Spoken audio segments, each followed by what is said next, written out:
10 personagens mais poderosos de One Piece com poderes desconhecidos. Bruno Bandeira vai nos contar quem são. Estou curioso. One Piece é um universo recheado de mistérios.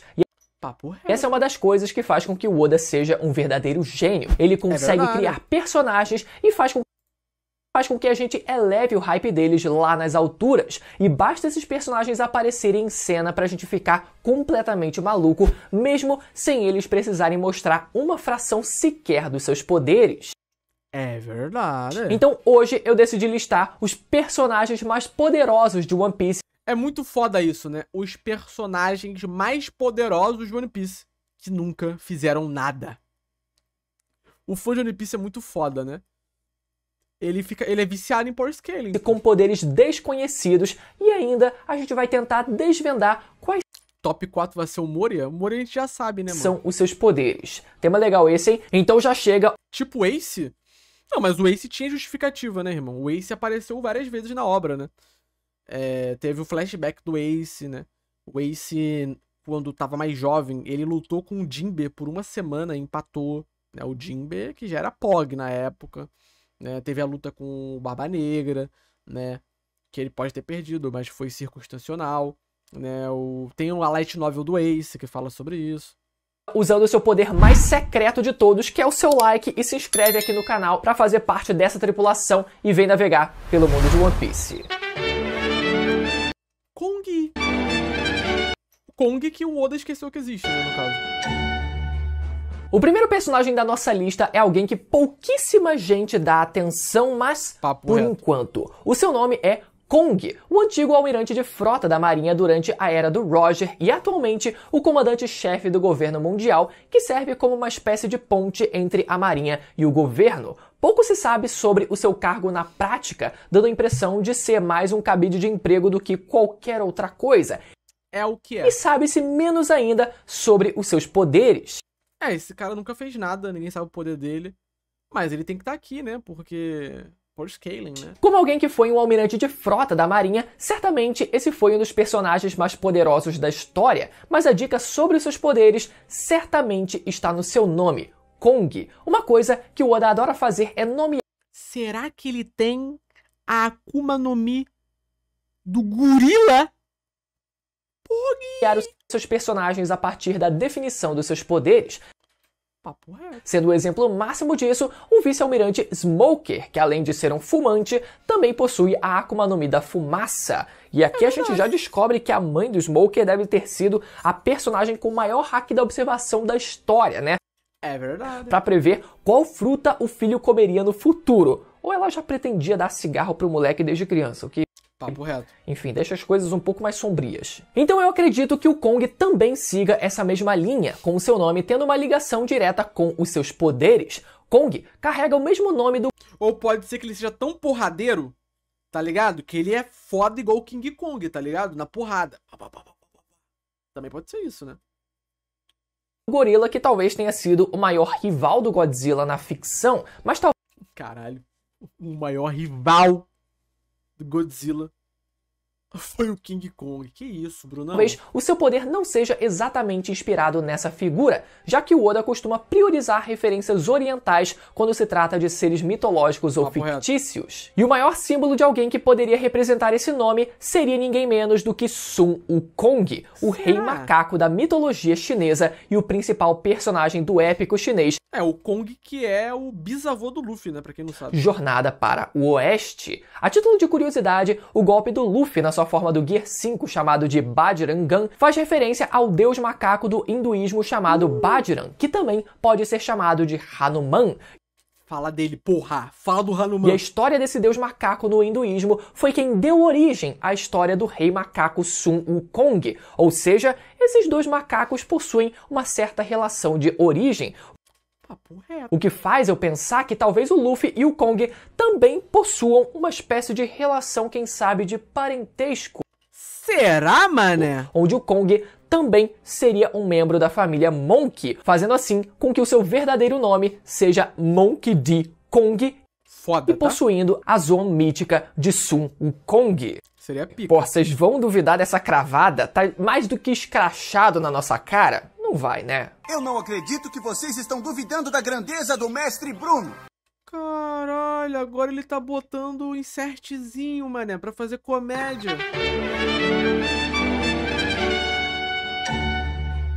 Seguindo a nossa lista, temos um outro personagem, dessa vez com um parentesco direto com o nosso protagonista, que seria agora sim... Pô, cara, eu acho que se o Dragon não fosse um lutador, ele fosse um maluco que ganha as pessoas no debate, no diálogo, no papo, seria uma das maiores decepções pro fandom de One Piece, né? Pro fã médio de One Piece, né? Porque o fã médio espera que o Dragon seja um porradeiro. Caralho, forte, vai meter a porrada em geral. Se ele fosse um cara que não luta, tá ligado? Só manda o papo. O pessoal ficaria puto, tá ligado? Mas eu acho que condiz com o personagem. Monkey D. Dragon, líder do exército revolucionário. Todo mundo que viu o Dragon usar os seus poderes pela primeira vez em Logtown foi levado a acreditar que ele teria alguma habilidade que o permitisse controlar o clima. Ele tem a logia do vento. A gente vê uma tempestade enorme com chuvas, um raio salvando a vida do Luffy e um vendaval que expulsa o bando do Bug de lá. Em todas as aparições do personagem podemos ver que sempre está ventando no lugar. Quando o Dragon salva o Sabo quando criança, podemos ver uma reação de surpresa do Ivankov, como se ele tivesse surgido do nada, e controlando a direção do vento, Dragon pode muito bem acelerar o seu próprio navio enquanto atrasa os navios inimigos, justificando ele nunca ter sido... Para a Mestre Tempestade, o Dragon, tá? Ele tem ou a logia do vento, presta atenção, ou é a logia do vento, ou a Zoan do Thunderbird, tá ligado? Do pássaro do trovão, tá ligado? Que é um pássaro, né? Que faz parte ali do folclore, da mitologia norte-americana, tá? Principalmente dos povos originários daquela região ali. Zápidos, exato. Onde seria um pássaro gigantesco que consegue controlar o clima, né? A eletricidade, o vento e tudo mais, né? Pego pelo governo ou pela marinha. E como alternativa mais simples para os seus poderes, teríamos a Akuma no Mi elemental do ar, que a partir do controle da atmosfera, pode ser também, ele seria capaz de gerar tempestades de chuva e raios como vimos, além de ser capaz de dissipar e desaparecer em meio ao vento. Mas quando você é fã de One Piece, a gente nunca tá satisfeito com o simples, então teríamos como segunda alternativa a Zoa mítica do Thunderbird. Fala de mim agora. Um pássaro mítico popular na cultura indígena norte-americana. É dito que o Thunderbird cria trovões ao bater as suas asas. Gênio demais, bizarro. E relâmpagos. O Caesar... Gente, como assim o Caesar? O Caesar comeu a logia do gás, pô. Como assim o Caesar, galera? O que tem a ver o ar com o Caesar? Vocês são malucos? Ao piscar os seus olhos, muito parecido com o que... Caralho, o chat burro. Vimos o Dragon fazer também, né? Mas o que mais me fascina nessa teoria são as... Vento igual gás? Puta que o pariu. Suas conexões culturais. A aparência de Dragon lembra muito a imagem clássica dos nativos americanos, tanto pelo seu cabelo e seu tom de pele, quanto pela sua antiga base chamada Baltigo, que se assemelha muito à estética de antigas moradias de indígenas americanos que viviam dentro de cavernas rochosas muito parecidas com a sua base. E como citado, o Thunderbird é um pássaro que faz parte da cultura indígena norte-americana. E essa conexão também explicaria finalmente o significado da tatuagem no rosto do Dragon, que sempre foi um dos grandes mistérios de One Piece. E a resposta para isso estaria justamente na forma como esse pássaro era desenhado pelos indígenas, possuindo um formato de traços cruzados idêntico à tatuagem no rosto do Dragon. Caralho, mano. Olha só, isso não pode ter sido uma coincidência. Caralho. Coitado do Oda, né? O Oda nunca deve ter visto essa porra na vida dele, tá ligado? Agora, resta a gente saber se o Oda vai optar pela opção mais simples, que seria a Akuma no Mi, Logia do Ar, ou a opção mais complexa, mas ainda assim muito interessante, que seria a Akuma no Mi, Zoan mítica do Thunderbird. Aí no final não é nenhum nem outro, tá ligado? Me conta aí qual vocês preferem. Eu confesso que eu acho que eu sei qual vocês vão preferir. Eu espero que não seja nenhuma dessas duas. Papo reto, eu gosto quando o Oda me surpreende. O miserável é um gênio!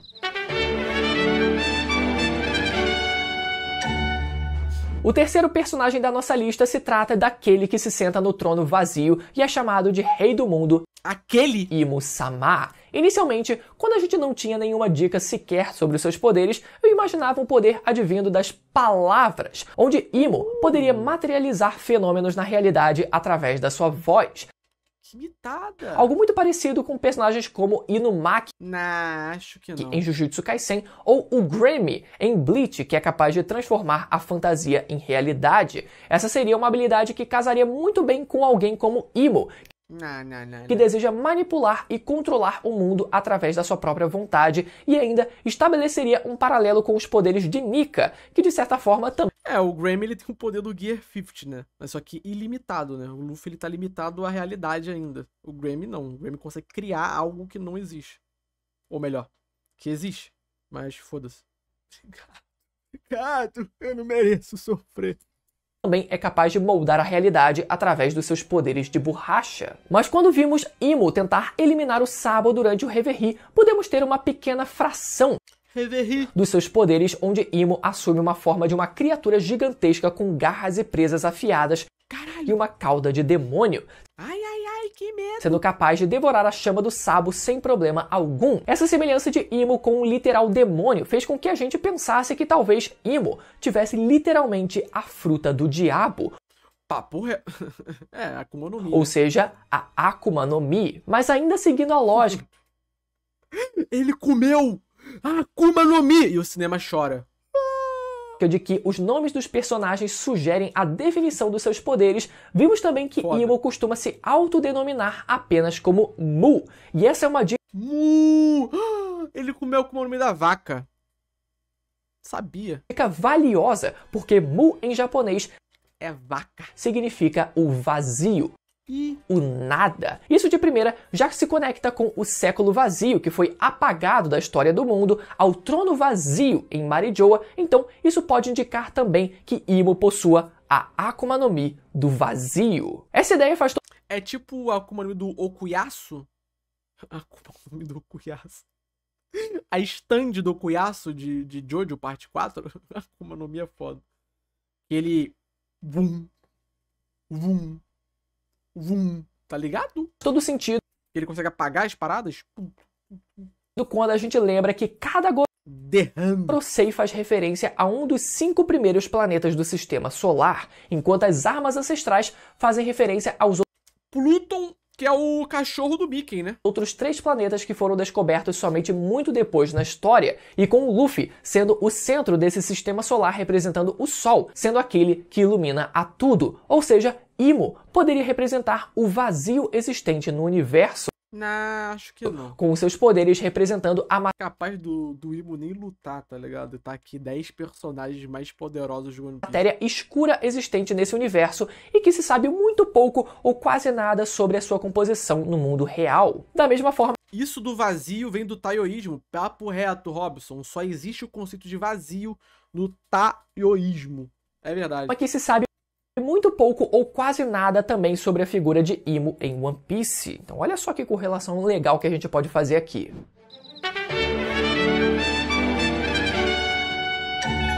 E aproveitando que acabamos de falar sobre Imo, seguindo agora para o quarto personagem da nossa lista, temos na verdade um grupo de personagens que são os Gorosei.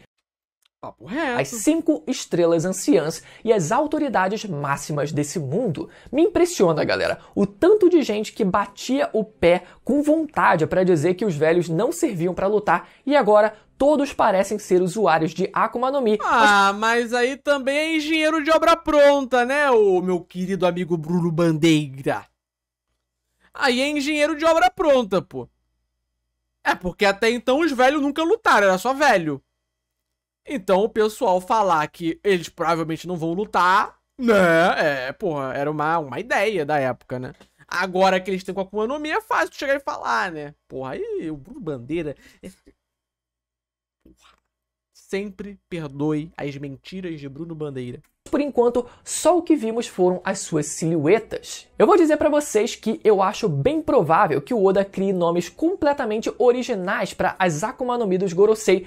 o que me incomodaria muito. Mas ainda baseados em divindades, né, em referências que conhecemos no nosso mundo, assim como ele fez com o verdadeiro nome da fruta do Luffy, que é a fruta de um deus 100% exclusivo do mundo de One Piece. É um deus exclusivo, não tem como pegar, isso aí é exclusivo do mundo de One Piece, tá? Só comprando o console lá de One Piece pra poder ter esse deus aí exclusivo. Não tem como comprar DLC nem nada, é foda. Mas que ainda bebe de referências do mundo real. E ainda, os poderes dos Gorosei podem fazer referência às suas próprias funções dentro do governo mundial, que são a ciência, o meio ambiente, a justiça, finanças e agricultura. Eu que sou contra tudo isso. Um dos que a gente pode arriscar um palpite, por exemplo, é o Gorosei Saint Marcus Mars, que é o deus guerreiro do meio ambiente e tem a silhueta de uma ave com nuvens ao redor do corpo. Não, calma aí, você está assumindo que é da ave, né? Pode ser qualquer um desses aí, mas tudo bem. Sendo provavelmente uma zoa despertada. Uma das inspirações para essa fruta poderia ser uma figura mitológica do hinduísmo chamada Garuda, um pássaro solar brilhante como fogo. Garuda! Ou seja, uma criatura ligada ao meio ambiente e que é conhecido inclusive por ser o destruidor de serpentes. Ai, que medo. Não coincidentemente, aquele que foi morto pelos Gorosei se chama Cobra, que tem justamente o quê? O nome de uma serpente. Ah, o da gênio. Agora todas as peças se encaixaram. E outro Gorosei que vale ainda mais um palpite, e dessa vez um ainda mais certeiro, é o próprio Gorosei Saturno, que foi até a ilha de Egghead. Saturno é o deus guerreiro da ciência e da defesa, e tem a silhueta que lembra a de um touro. E touros a gente sabe que estão conectados à energia, à resistência, à agressão e à proteção, ou seja, defesa. Mas isso fica ainda mais claro pelo fato do Oda já ter revelado a aparência desse Gorosei em específico na capa colorida do capítulo 800. Ah, tá. Faz sentido.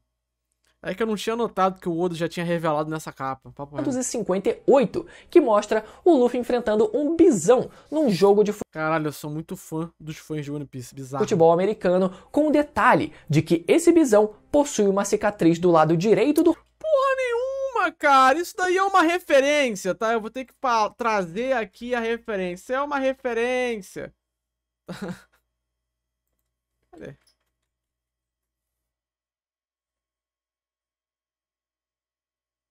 Ao Bulls da NFL.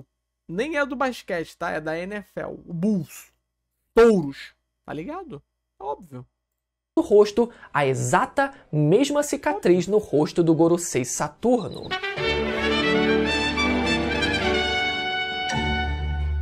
Seguindo nossa lista, vamos agora para o fundo do mar, falar sobre um dos personagens mais enigmáticos e esquecidos de One Piece, mas por enquanto, mais uma vez, e que eu tenho certeza que o Oda ainda planeja inserir ele na história, e estamos falando de ninguém menos que Davy Jones. A primeira vez que Davy Jones é citado...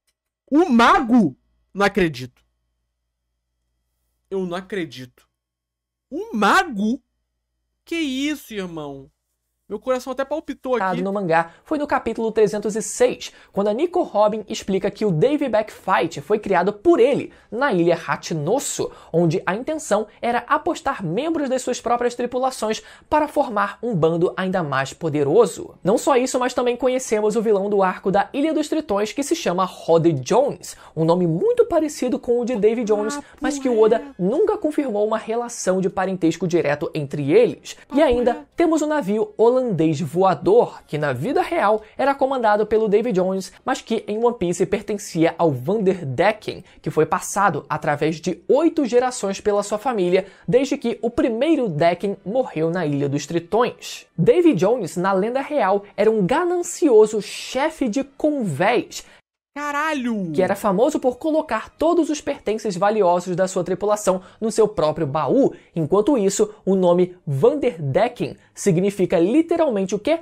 Do convés. Então, todos esses elementos parecem se conectar pelo menos de forma indireta, mas ainda falta o Oda ele ligar melhor todos esses pontos e a vai ligar sim, vai ligar existência. Vai ligar. Pode esperar. Pode esperar. Do lendário pirata Davy Jones em One Piece pode ser a resposta para isso. Oda explica na SBS do volume 38 que o baú de Davy Jones, mencionado pela Robin no capítulo 306, é uma lenda conhecida entre os navegadores da vida. Cara, a real é que o SBS é engraçado porque o pessoal faz pergunta, aí o Oda lê e fala: caralho! Papo reto. Tinha isso, né? Calma aí, deixa eu pensar numa explicação aqui. Ah, tá, eu vou explicar isso aqui então. Aí o pessoal pega o SBS e fala: caralho, o Oda sempre planejou isso, gênio. Não, ele só pensou ali numa explicação plausível pra poder encaixar. Real. O que é bom, na real. O que é maneiro. E que Davy Jones era um pirata tão malvado que um dia o próprio diabo amaldiçoou Davy Jones a viver no fundo do mar para sempre, esfregando o deck de um navio afundado e colocando todo o tesouro afundado no seu baú, onde nunca mais deveria ser visto. Então, quando piratas dizem coloque-o no baú de Davy Jones, isso significa afunde-o para o fundo do mar. Então, se a gente fosse no meu baú? basear na lenda verdadeira de Davy Jones, a gente poderia imaginar que o Davy Jones em One Piece teria sido um pirata tão ganancioso em vida que o próprio diabo o condenou a passar a eternidade no fundo do mar, coletando riquezas que ele nunca poderia usar. Além disso, seguindo os mitos da vida real, será que ele foi o primeiro? Ele era um marinheiro corajoso que se apaixonou pela dura e indomável deusa do mar. Será que foi o primeiro tretão? Calypso. Então, quem seria?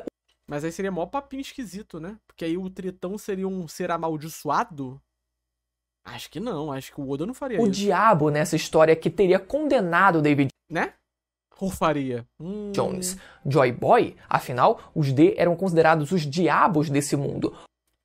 Ou será que teria sido Imu-sama, que tem uma aparência diabólica? E por quem será que Davy Jones teria se apaixonado no passado? O fato é que o Oda até chegou a desenhar uma ilustração mais caricata do Davy Jones, que não é assim tão emblemática, mas caso ele venha a aparecer em One Piece, talvez o Oda decida dar uma repaginada no visual. Pô, calma aí, ô Bruno, tu tá de sacanagem, irmão, com todo respeito. Agora que eu me liguei que o tema do vídeo é 10 personagens mais poderosos de One Piece. Com poderes desconhecidos. Até tinha esquecido dessa porra. O Davy Jones tá aqui por quê exatamente? Ele meio que foi citado num balão de fala. Ele nem chegou a aparecer. Aqui já é um nível absurdo, tá ligado? Visual dele pra deixar, obviamente, né, ele com uma aparência mais imponente. Detalhe também que esse Davy Jones desenhado pelo Oda possui uma aparência humana, provavelmente de antes dele ter sido condenado a viver no fundo do mar e, quem sabe, se tornado um homem-peixe. Eu falei essa porra, hein? Eu não acho legal isso daí não, tá? Acho legal isso aí não. Acho legal isso aí não, tá? Não acho legal isso não. Tá ligado? Se esse for o caso, eu não duvidaria que Davy Jones pudesse ser o tritão mais poderoso de One Piece, desbancando o posto que atualmente parece ser do Cavaleiro do Mar, Jinbe. E eu acho que a raça dos Homens-Peixe merece sim um personagem nível top tier também, afinal, eles são naturalmente superiores aos seres humanos, então eles precisam de uma figura que represente essa superioridade. E se ele foi o primeiro Homem-Peixe? Não, mas o que eu tô falando é, se o Davy Jones era um humano que foi amaldiçoado a se tornar um homem-peixe, e ele foi o primeiro, eu acho esquisito, porque, veja bem, ele estaria indicando o Oda que o homem-peixe é fruto de uma maldição, que é algo ruim ser um homem-peixe, tá entendendo? Durante as grandes navegações, tá? A Igreja Católica, ela justificou a escravidão africana, dizendo que as pessoas de cor, elas eram amaldiçoadas, né? E por isso elas poderiam passar por certas situações, como a escravidão, né? Porque tem na Bíblia que, eu não lembro quem, se foi Jó, Ló, sei lá, alguém amaldiçoou um filho, e esse filho levaria pra frente essa maldição, e aí eles interligam com a cor da pessoa, né? E aí a Igreja Católica, numa interpretação freestyle, interpretou como se a pessoa for negra, ela estaria amaldiçoada, né? E isso justificaria a escravidão, etc. Amaldiçoou Caim. Então, é isso, sabe? Mas não poderia usar isso de narrativa para mostrar como as pessoas viam os homens-peixe? Não, então, mas é o que eu tô falando, tá ligado? A questão não é como as pessoas veem. É se assim, se o Oda pega um ser humano, transforma no homem-peixe, e ele ser o primeiro homem-peixe falar que é uma maldição, isso acaba induzindo a pensar que ser um homem-peixe é algo ruim, é uma maldição. Não é o que as pessoas estão vendo, é como o autor está passando a ideia e como os leitores estão interpretando, vão interpretar. Então não é uma questão das pessoas verem, porque como as pessoas veem os homens-peixe, a gente já sabe. Veem como doentes, como demônios, como monstros. Isso a gente já sabe, a gente já viu no mangá, né? Seria uma interpretação meio ruim. Mas não sei, né? Vamos ver. Vai que exista uma justificativa, né? A gente não sabe. Vamos ver, né? A gente nem sabe se vai aparecer algo, né? Estamos só teorizando aqui na maluquice. E dependendo da forma como o Oda decida adaptar a história de David Jones em One Piece, seria muito interessante ele ser o usuário da Akuma no Mi elemental da água, sendo assim a única exceção em todo o mundo de um usuário de Akuma no Mi capaz de nadar. Mas ao mesmo tempo alguém impossibilitado de ir para a superfície, invertendo o conceito dos usuários de Akuma no Mi que só podem sobreviver na superfície do oceano, mas afundam como um martelo se caírem no mar. Eu acho que o Shebek ele tinha Akuma no Mi que hoje pertence ao Barba Negra, tá? A Yami Yami no Mi. Agora na nossa lista temos o homem Rox D. Shebek, aquele que desafiou o governo mundial e almejou se tornar o rei do mundo, aquele que foi nomeado como o inimigo mais desafiador do rei dos piratas e aquele que possuía a tripulação mais poderosa do mundo. E a resposta para ele ter uma tripulação tão poderosa talvez esteja na sua própria Akuma no Mi. Como Rox teria sido capaz de reunir Barba Branca praticamente no seu auge, uma jovem Big Mom ainda em ascensão, um jovem aprendiz Kaido e piratas como o Leão Dourado Shiki. Ele provavelmente era forte? Não. O Shebek, ele era forte, né? Isso aqui a gente já sabe, né? Tá absurdamente escrachado na nossa face. Capitão John e outros nomes conhecidos da pirataria numa tripulação que não se respeitava e vivia cometendo traições. A resposta mais plausível para isso seria uma força advinda do seu capitão, que forçaria o seu bando a obedecer, mesmo que não se respeitassem. E já vimos alguém que fez isso muito bem. Shebek tinha a fruta do pedaço do bug? Não. Senão as pessoas, na época do navio do Roger, as pessoas não iam deixar pra lá essa fruta. Bem, no arco de Thriller Bark, que foi o Eishichibukai Gekko Moria, o atual usuário da Fruta das Sombras. Imagine alguém como Rox sendo capaz de explorar a Fruta das Sombras ao máximo e roubando as sombras dos seus tripulantes e absorvendo todas elas nele próprio, aumentando o seu nível de poder a um nível que quebraria completamente o power scaling de One Piece e ainda mantendo toda a sua tripulação presa, sem poder se expor. Shebek tinha Akuma no Mi, tá? Do Luffy. Por a luz do sol. Essa seria uma excelente resposta para ele tinha Gomu essa pergunta, mas narrativamente a gente é levado a pensar numa segunda possibilidade, que seria o Rox ser o antigo usuário da Fruta das Trevas, hoje em posse de Marshal de Teach. Não é de hoje que o Oda vem estabelecendo um paralelo entre esses dois vilões, com ambos possuindo o mesmo sobrenome. O Shebek, na real, era do bem. Pô, cara, vocês têm que notar, né? Vocês têm que lembrar tem que lembrar dessa porra, né? Veja bem, que o Shebek, ele estava numa ilha metendo o terror inteiro em Ubitos, tá? E foi o Roger e o Garp, juntos, que lutaram contra o Shebek. Né? O Shebek estava ali libertando escravos, até onde eu entendi, né? E principalmente com o Barba Negra nomeando o seu navio como Sabre de Shebek. Definitivamente um nome bem específico para ser uma mera coincidência. Então é certo que independente da... Mas o Shebek queria ser rei do mundo, o Luffy quer ser o rei dos piratas, irmão. Isso meio que não induz a nada. Sabe? Possibilidade de um parentesco direto entre eles, Barba Negra parece ter herdado a vontade de Shebek e busca seguir os mesmos passos dessa pessoa. O motivo disso a gente ainda não sabe. Mas dada essa relação tão íntima entre os dois personagens, pode ser que o Barba Negra tenha almejado a Fruta das Trevas com o intuito de seguir os mesmos passos de Shebek. que talvez tivesse essa mesma habilidade de Akuma no Mi. E eu ainda digo mais, apesar do Shebek teoricamente ter sido dado como morto, Sengoku não diz exatamente isso quando conta o passado dos Rocks. Sengoku diz que Shebek não está mais nesse mundo, o que pode ter um sentido mais amplo do que apenas a morte.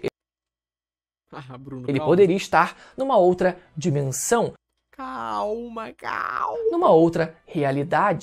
Calma. Sabemos que a Fruta das Trevas tem a habilidade de absorver danos e até poderes de Akuma no Mi temporariamente. E se Shebek, antes da sua morte, usou os poderes da Yami Yami no Mi para absorver o seu próprio espírito e dessa forma esperar que alguém no futuro viesse a herdar a sua vontade e viesse a libertá-lo de novo no mundo. Ou quem sabe ele conseguiu absorver o seu próprio corpo para dentro das trevas. Enfim, essa é uma parte um pouco mais especulativa, mas eu não duvido que o Oda ele siga algo parecido, né, com essa linha. Sendo essa a segunda alternativa, então a resposta para o Shebek possuir tantos piratas poderosos no seu bando talvez tenha sido através do infame Dave Back Fight. Também acho que pode ter que, lembrando, foi um jogo originado na ilha Hatinosso, hoje governada pelo próprio Barba Negra. Então, talvez até isso o Barba Negra tenha copiado do seu ídolo. E eu, particularmente, ainda quero muito ver um Dave Back Fight lotado de piratas pirocudos mesmo, o Barba Negra. Que isso, Bruno? Tu tá maluco, irmão? Tu quer ver pirata pirocudo, cara? Que porra é essa? Davy Jones, chapéu de palha, Caralho, o Bruno enlouqueceu. Seja lá quem for para fazer jus à existência desse jogo lendário. Agora eu quero saber de vocês aí nos comentários qual desses personagens que eu citei nessa lista vocês mais querem saber sobre os seus poderes e I don't know. Quais poderes vocês acham que eles poderiam ter? E lembra mais uma vez de conferir a sua inscrição no canal aí embaixo para ficar por dentro de tudo sobre o universo de One Piece. Mas porque todos têm que ser usuários de Akuma no Mi? É só teoria, né, ô Gregório? É tipo você ter a tua coroinha aí e tu não me liberar teu Prime, né? E caso você queira continuar assistindo os vídeos aqui do canal, vão aparecer esses 2 últimos vídeos sobre o universo de One Piece que foram postados aqui para você continuar assistindo, beleza? É verdade. Mas até a próxima, tchau. Bom vídeo de Bruno Bandeira, tá? Eu gostei, adorei e adorei.